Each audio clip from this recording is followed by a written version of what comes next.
আমাদেরকে কোনো চিঠি দেওয়া হয়নি, আমাদের শোকজ করা হয়নি, মিটিং এ ডেকে কারণ জানতে চাওয়া হয় নাই। এখন আমরা একসময় বিএনপি নেতৃত্বাধীন 20 দলীয় জোটের অংশ ছিলাম। 20 দলীয় জোট যখন বিলুপ্ত করা হলো তখন আমরা 12 দলীয় জোটে গিয়েছি এবং 12 দলীয় জোটের দলগুলো ওই প্রাক্তন 20 দলীয় জোটেরই অংশ।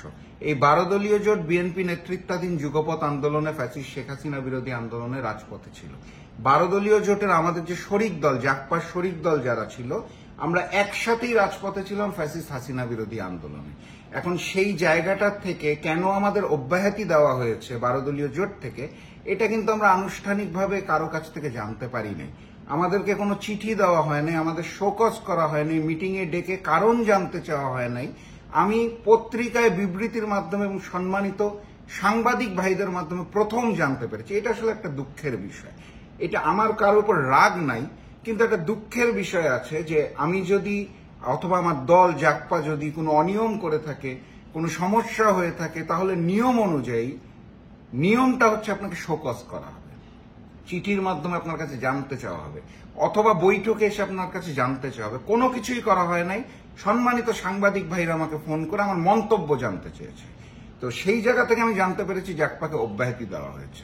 আরেকটি বিষয় হচ্ছে, পরের দিন পত্রিকায় আমি পড়লাম যে জামাতের একটা জনসভা ছিল, সেখানে যে আমি বক্তব্য দেওয়ার কারণে নাকি জাকপাকে বাদ দেওয়া হয়েছে। আসলে এইটাও খুব দুঃখজনক। আমি আসলে সত্য মিথ্যা জানি না, না জেনে মন্তব্য করা কঠিন, কিন্তু ওই বারবার বলছি, যেহেতু 12 দল থেকে এখন পর্যন্ত আমাদের জানানো হয়নি কেন অব্যাহতি দেওয়া হয়েছে, অতএব মন্তব্য করা কঠিন। কিন্তু জামাতের জনসভায় যাওয়ার কারণে অব্যাহতি দেওয়া হবে, এটা আসলে বিশ্বাসযোগ্য না। এটা আমাকে খুব অবাক করেছে। কারণ হচ্ছে যে আমরা যখন রাজপথে ছিলাম হাসিনা বিরোধী আন্দোলনে, বিএনপিও আমাদের সাথে ছিল, জামাতও আমাদের সাথে ছিল। ফ্যাসিস্ট হাসিনা বিরোধী আন্দোলন আমরা সবাই একসাথে ছিলাম। তো সেখানে তো বিএনপিও আমার বন্ধু সংগঠন, জামাতও আমার বন্ধু সংগঠন। বিএনপি দাওয়াত দিলেও তো আমি যাই। তখন তো কেউ বলে না যে বের করে দেওয়া হবে, সরায় দেওয়া হবে, একসাথে মিশবো না। তাহলে জামাতের জন্য সবাই গেলে কেন 12 দলীয় জোট এইটাকে খারাপভাবে নিবে? এটা আমার কাছে মনে হয় না। আমার ধারণা এটার পিছনে অন্য কোনো একটা কারণ থাকলেও থাকতে পারে, যেটা এখনো আমরা জানতে পারছি না, কিন্তু জানার আগ্রহ রয়েছে আমাদের। তবে 12 দলীয় জোটের যারা সিদ্ধান্ত নিয়েছে তাদের উপর রাগ নাই।